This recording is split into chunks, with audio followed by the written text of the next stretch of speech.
Friends, आज की कहानी है अनमोल रिश्ता भाग 15। पिछले भाग में आपने पढ़ा राम मीना को घुमाने के लिए बीच पर लेकर जा रहा था। बीच पर पहुंचकर राम ने गाड़ी रोक दी और फिर दोनों गाड़ी से बाहर आ गए।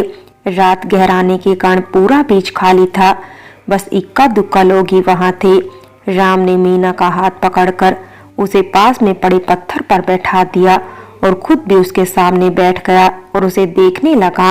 अब आगे मीना उसकी नजरों से पजल हो रही थी। मीना, ऐसे क्या देख रहे हैं? राम, तुम्हें देख रहा हूँ। मीना, तुम मत देखी ना। राम, क्यों ना देखूं? मीना, हमें शर्म आ रही है। राम, पर हमें तो देखना है। मीना, उधर देखी ना प्लीज। राम, नहीं, मुझे तो अपनी बीवी की आंखों में देखना है, तुम्हें अपने हस्बैंड को नहीं देखना क्या? मीना, अब आप हमें तंग कर रहे हैं। राम, मुझे हक है। इस पर मीना शर्मा गई। मीना, आप पार्टी से इतनी जल्दी क्यों आ गए? राम, वहाँ मन नहीं लग रहा था। मीना, सब दोस्तों थे वहाँ पर, फिर मन क्यों नहीं लग रहा था? राम, तुम नहीं थी वहाँ पर, इसलिए मन नहीं लग रहा था। अच्छा, पार्टी की बात छोड़ो, यह बताओ कि मैं इस तरह तुमसे मिलने आ गया, तुम्हें बुरा तो नहीं लगा ना?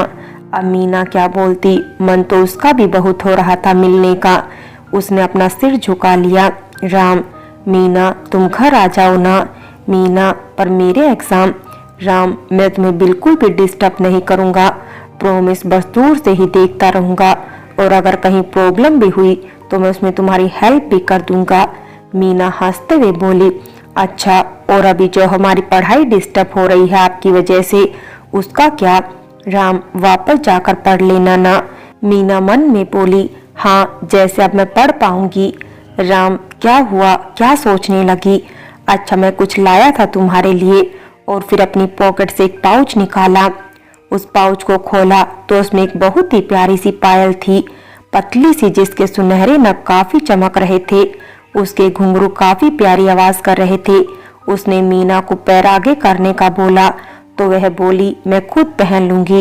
राम, नहीं, लाया मैं हूँ तो मैं ही पहनाऊंगा, और जबरदस्ती उसके पैर को आगे कर उसमें पायल पहना दी।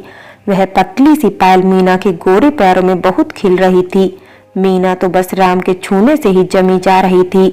उसे यूं खोया सा देख राम मुस्कुरा दिया और धीरे से उसके माथे पर किस कर लिया। इससे मीना सकपका गई। हल्का नाराज होते हुए बोली, यह क्या था? राम, क्या क्या था?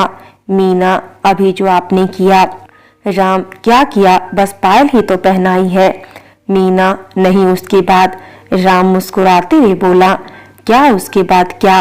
मीना, कल से कुछ ज्यादा ही फ्री नहीं हो रहे हैं आप, है तीसरी बार की है आपने। राम, अरे वाह, तुम मेरी किस की गिनती भी करती हो, इतना पसंद है। मीना इधर उधर देखते हुए बोली, नहीं नहीं, अब आगे से नहीं कीजिएगा, अभी तो हम। राम बीच में ही बात काटते हुए बोला, अब यह मत कहना कि अभी तो हमारी शादी भी नहीं हुई है। काइंड फॉर योर इंफॉर्मेशन, हमारी शादी को 1 साल पूरा होने वाला है। मैंने तो बस किस ही किया है। कई सारे कपल तो इतने दिन में मम्मी पापा बनने की गुड न्यूज भी दे देते हैं। शरारत भरी नजरों से मीना की ओर देखते हुए कहा। मीना यह सुनकर शर्म से पानी पानी हो गई। आप बहुत बड़े वाले बेशरम हो, कहते हुए उठकर वहां से भाग गई और गाड़ी के पास आकर खड़ी हो गई। राम भी पीछे पीछे आया और पीछे से ही उसे अपनी बाहों में भरकर उसके कंधे पर अपना सर रख दिया। मीना अपनी गर्दन पर उसकी सांसों की गर्मी महसूस कर और भी शर्मा गई और पलटकर उसके सीने में अपना चेहरा छुपा लिया। इस वक्त दोनों की धड़कनें बुलेट ट्रेन की तरह स्पीड से दौड़ रही थी। दोनों ही एक दूसरे में खोए हुए थे। तभी राम का फोन बजा। भाई, कहाँ हो आप लोग, अब तक आए क्यों नहीं? मीना झटके से उसे दूर हो गई। राम भी खुद पर काबू कर बोला, बस 5 मिनट में पहुंच रहा हूँ, कहकर गाड़ी में बैठ गया। मीना भी बगल में बैठ गई। मीना की धड़कनें अभी भी तेज थी। दोनों चुप थे। राम बीच बीच में उसे देख लेता। मीना को इतना असहज देखकर वह बोला, Meena, are you okay? Meena धीरे से बोली, हाँ, हम बिल्कुल ठीक हैं। थोड़ी देर में दोनों हॉस्टल के गेट पर पहुंच गए। श्याम और शिल्पी पहले से ही वहां मौजूद थे। मीना जल्दी से गाड़ी से उतरकर शिल्पी के पास आ गई। उसके चेहरे की लाली देखकर शिल्पी ने शाम को कुछ इशारा किया। फिर दोनों ने गुड नाइट बोलकर ऊपर अपने कमरे की ओर चली गई। शाम राम के चेहरे की खुशी को देखकर उसके गले लग गया। भाई, I am very happy for both of you. Ram ने भी उसकी पीठ थपथपाई और फिर दोनों घर के लिए निकल गए। उधर शिल्पी मीना को देखे जा रही थी। मीना अभी भी बहुत शर्मा रही थी।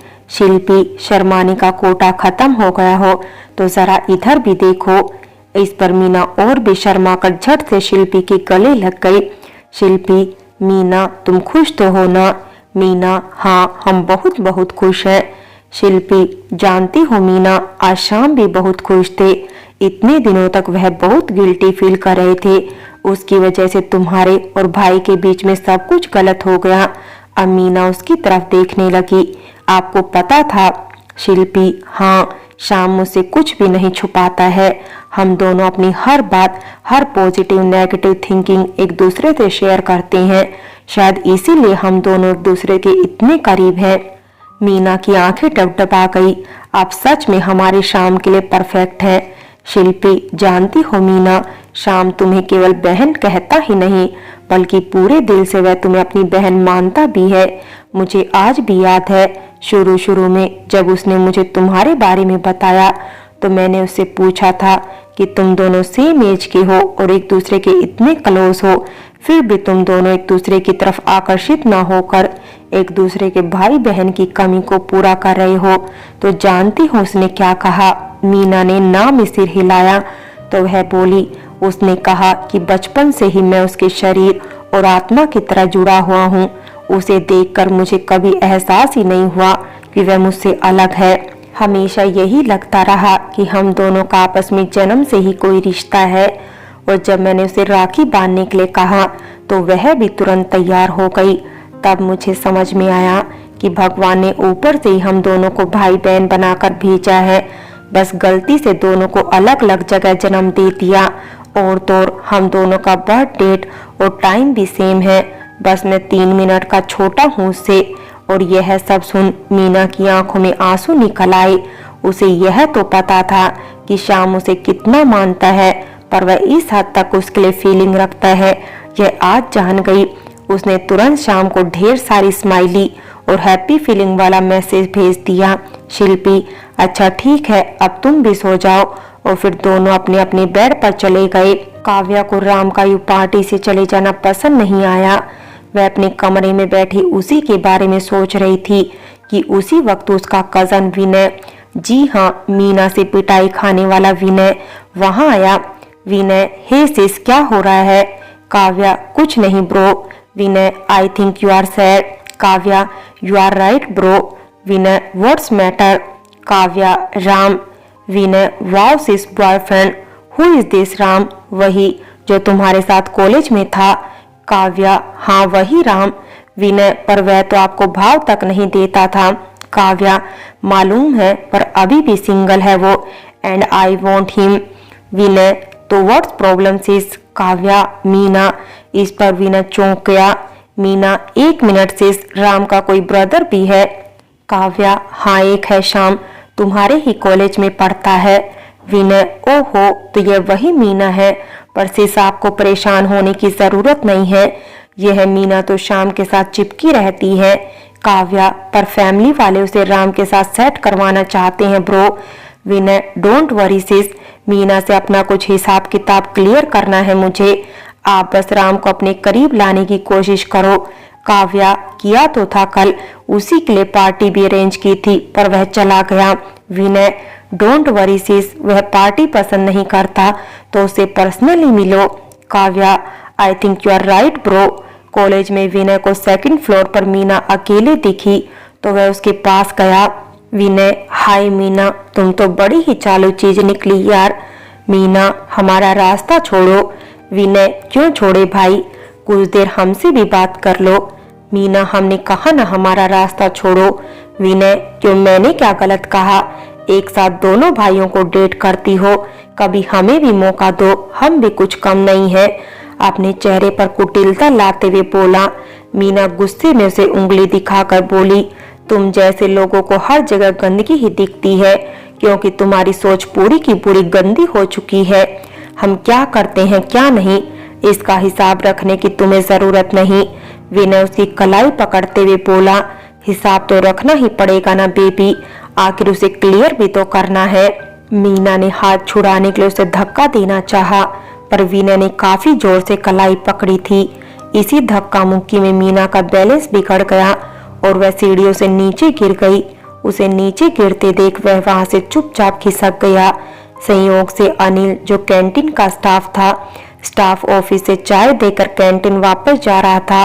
उसने किसी के चीखने की आवाज सुनी तो वह उधर दौड़ा तो उसे खून से लथपथ मीना सीढ़ियों के नीचे बेहोश नजर आई। वह दौड़कर कैंटीन में बैठे श्याम के पास गया। श्याम भैया, वो मीना दी सीढ़ियों के नीचे बेहोश पड़ी है। श्याम और शिल्पी दौड़कर वहां गए। तब तक वहां बहुत सारे स्टूडेंट जमा हो चुके थे। मीना को देखकर श्याम ने जल्दी से इसे गोद में उठाया और कबीर को गाड़ी निकालने को बोला। शिल्पी मीना की इस हालत को देखकर घबरा गई। मीना आंखें खोलो मीना, तुम्हें कुछ नहीं होगा, मैं तुम्हें कुछ नहीं होने दूंगा, कहते हुए श्याम रोने लगा। कबीर जल्दी से गाड़ी लाया और वे लोग मीना को लेकर हॉस्पिटल के लिए निकल गए।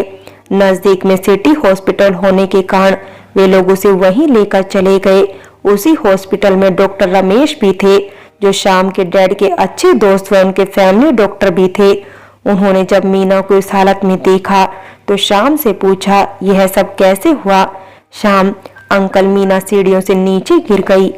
मीना की हालत देखकर वे जल्दी से नर्स से बोले, nurse please ready the OT, और वार्ड बॉय को मीना को अंदर ले जाने के लिए बोला। फिर उन्होंने श्याम से कहा, Shyam, call to Ram and your dad.